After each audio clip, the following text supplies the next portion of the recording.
Hello everyone, এই প্রচণ্ড গরমে সবসময় একটা ঠান্ডা কিছু খেতে ইচ্ছে করছে। আর এখন পাকা আমের সিজন, সেই জন্য আমি পাকা আম দিয়ে আজকে বানিয়েছি দারুণ টেস্টি আর একেবারে সহজে চটজলদি তৈরি হয়ে যায় পাকা আমের লস্যি। এর জন্য আমি 2 চামচ চিয়া সিড নিয়ে এগুলো একটা গ্লাসের মধ্যে আমি নিয়ে নিচ্ছি 2 চামচ চিয়া সিড। তারপর এটাকে আমি জল দিয়ে দিচ্ছি। জলটা প্রায় বড় চামচের 2 চামচ মতো দিয়েছি, মানে 2 টেবিল স্পুন। এবারে এগুলোকে একটু নাড়াচাড়া করে দিলাম চামচে করে, মানে জলের মধ্যে মিক্স করে এটাকে আমি সোক হতে রেখে দিলাম। এদিকে একটা পাকা আম নিয়েছি, পাকা আমের মুখটা এরকম কেটে বাদ দিয়ে দিলাম। এবারে আমটাকে আমি কেটে নিচ্ছি। তো আমটাকে আমি কেটে নিয়েছি। এবারে এই আমের ভেতর থেকে আমি এই যে আমের পাল্পটাকে চামচে করে বের করে নিচ্ছি। তো এই লস্যিটা বানাতে একটু মিষ্টি আম হলে ভালো হয়। তো এই আমটা ভীষণই মিষ্টি ছিল। তো আমি আমটা এরভাবে কেটে নেওয়ার পরে চামচে করে পাল্পটা বের করে একটু ছোটো করে টুকরো করে নিলাম। তারপরে মিক্সিং জারের মধ্যে নিয়ে নিচ্ছি। এবারে এই আমের সম্পূর্ণ পাল্পটা আমি মিক্সিং জারের মধ্যে নিয়ে নেব।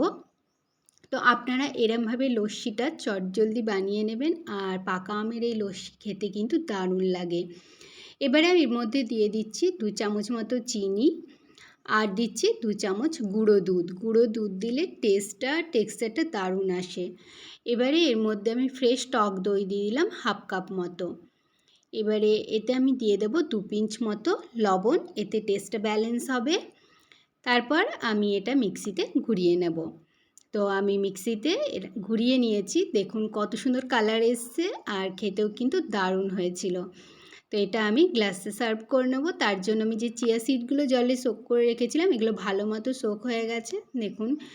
তো এই পরিমাণটাও বেড়ে গেছে আর বেশ অন্যরকম একটা টেক্সচার চলে এসেছে। চিয়া সিডের যে মানে সোক করা চিয়া সিডগুলো গ্লাসের মধ্যে নিয়ে নিলাম। আর যাদের ঠান্ডা ঠান্ডা লাগে তার জন্য দিয়ে দিলাম কয়েকটা আইস কিউব। এবারে আমি এই যে মিক্সিতে ঘুরিয়ে নিয়েছিলাম আমের লস্যিটা এর গ্লাসের মধ্যে দিয়ে দিলাম।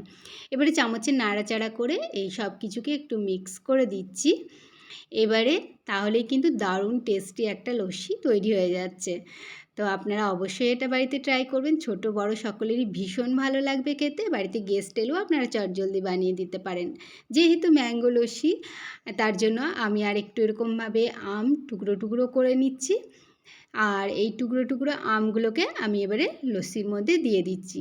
এই লস্যিটা যখন খাওয়া হবে আর আমের এই টুকরোগুলো যখন মুখে আসবে, তখন কিন্তু দারুণ একটা টেস্ট আসবে।